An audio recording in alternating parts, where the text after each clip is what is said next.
আজই ডাউনলোড করুন আর এনজয় করুন আপনার পছন্দের শো। তো আমার মনে হয় প্রতিমার আমার মধ্যে প্রিয়া আমাকেই চুজ করবে। আমরা দুজন একে অপরকে সরি বলেছি পার্টিকুলার কিছু কাজের জন্য, কিন্তু আমাদের কিছুতেই একসাথে থাকা সম্ভব নয়। একসাথে থাকলে আমরা ভালো থাকতে পারবো না, আমরা একে অপরের ক্ষতি করে ফেলবো।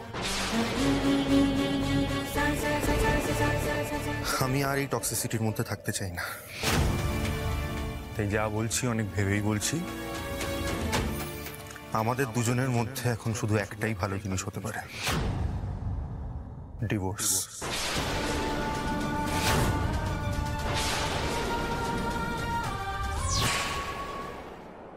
হ্যাঁ রে, এবার আমিও তোকে ডিভোর্স দিয়ে দেবো।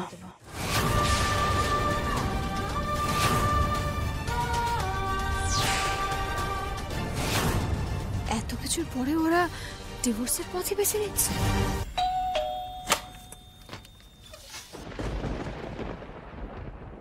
প্রিয়া, তোমাকে আমি একটু পরে ফোন করছি। হ্যাঁ একটু ভেতরে ঢুকে কথা বলতে পারি? হ্যাঁ হ্যাঁ, প্লিজ ভেতরে আসুন না, প্লিজ আসুন, প্লিজ বসুন। হ্যাঁ বলুন। আগে বলুন, আপনার শরীর ঠিক আছে? ব্যথা নেই তো? না মানে আগের থেকে অনেক বেটার, ওষুধ খাচ্ছি। আপনি বলুন, আপনি কি বলছিলেন? হ্যাঁ মানে আমি প্রিয়াকে নিয়ে কয়েকটা কথা বলতে এসেছি। আপনি প্লিজ আমাকে তুমি করে বলুন। আচ্ছা বেশ, দেখো আমার মনে হয় তোমার প্রিয়াকে বোঝানো উচিত। ও যেটা বলছে, যেটা করছে, সেটা ও ভুল করছে, ঝোঁকের মাথায় অন্যায় করছে। আপনার এরকম কেন মনে হচ্ছে? আসলে প্রিয়া দিদি আমাকে আপনার সম্পর্কে, সরি তোমার সম্পর্কে কিছু কথা বলেছে। তুমি নাকি তোমার প্রাক্তন স্ত্রীর পাঠানো ডিভোর্স পেপারে অনেক দিন সময় নিয়ে সই করেছিলে। মানে যতক্ষণ না পর্যন্ত তুমি নিশ্চিত হয়েছো যে তোমার প্রাক্তন স্ত্রী ওনার কাছে ভালো থাকবে, ততদিন পর্যন্ত তুমি নাকি সই করোনি ডিভোর্স পেপারে। আমি কি ঠিক বলছি? হ্যাঁ মানে আমার সঙ্গে নাইবা থাকলো, কিন্তু ওর ভালো থাকাটা আমার কাছে খুব ইম্পর্টেন্ট। সেই জন্যই আমার এখানে আসা, যাতে প্রিয়া দিদি আর প্রতিম দাদা একসঙ্গে দুজনে ভালো থাকতে পারে, সেই ব্যাপারে আমার তোমার সাহায্য দরকার। এক মিনিট মানে একসঙ্গে থাকতে মানে প্রিয়া যে বলছিল যে ওরা ডিভোর্স করছে, ওদের সম্পর্কটা তো পুরোপুরি টক্সিক হয়ে গেছে। মানে ধরুন আমি তো একজন বাইরের লোক, আমার সামনে অপ্রতিম প্রিয়ার গায়ে ওইভাবে হাত তুললো, এটা তো কোনো সুস্থ পরিবেশ হতে পারে না, তাই না?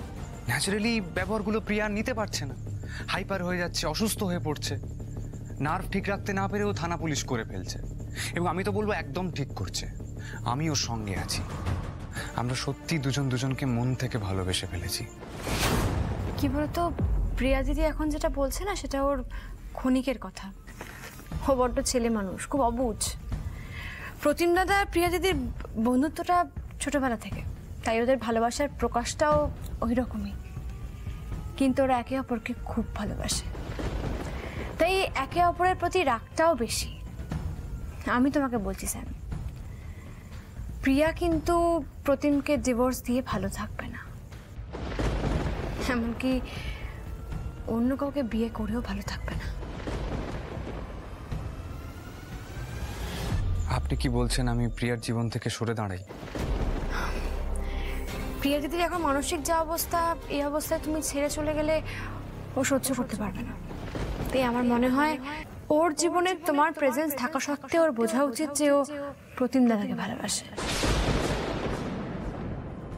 আমি জানি কাজটা খুবই কঠিন। প্রিয়া দিদি এখন হুজুকের মাথায় অনেক কিছু বলবে। আজ বলবে ও ডিভোর্স দেবে, দুদিন পরে বলবে ও তোমাকে বিয়ে করতে চায়, কিন্তু ভালো ও প্রতিম দাদাকেই বাসে।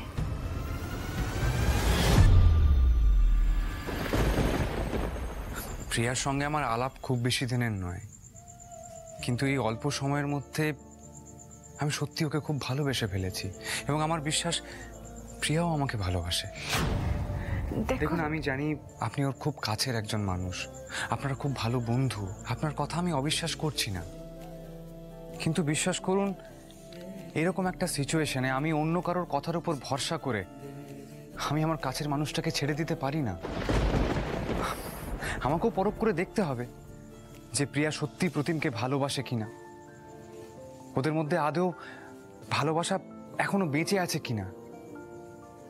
যদি বেঁচে থাকে, যদি প্রিয়া নিজের মুখে সে কথা বলে, আমি আপনাকে কথা দিলাম আপনার সঙ্গে হাত মিলিয়ে ওদের 4 হাত আমি আবার এক করে দেবো, আই প্রমিস। কারণ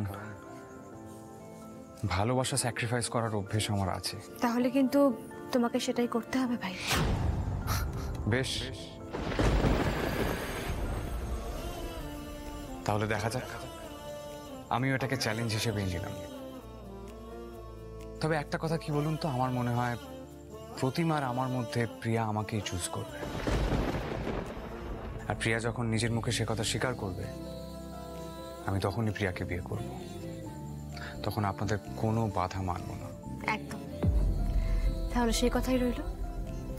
তবে যাওয়ার আগে আর একটা কথা বলি, তোমার এই নিঃস্বার্থ সাহায্যের জন্য হয়তো প্রতিদানে শ্যামলী কিছু দিতে পারলো না, তবে মহেশ্বর একদিন এর প্রতিদান তোমায় ঠিক দেবে। ভালো থেকো।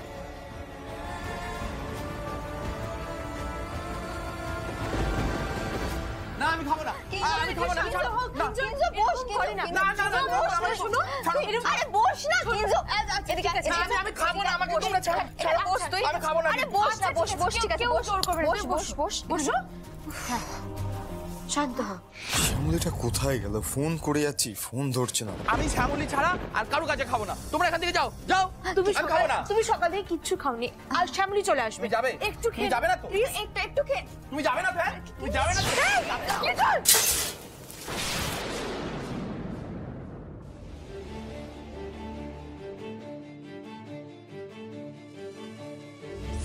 কিঞ্জন, কি করছিস?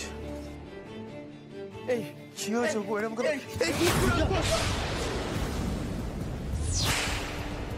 এই দুষ্টু রাক্ষস, তুই আমার শ্যামলীকে কোথায় লুকিয়ে রেখেছিস? এই তো আমি।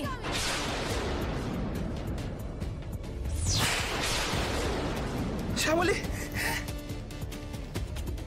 প্লিজ শ্যামলী, শ্যামলী তুমি এসে গেছো, ভালো হয়েছে, কিন্তু তো কেউ সামলাতে পারছে না, তুমি একটু দেখো।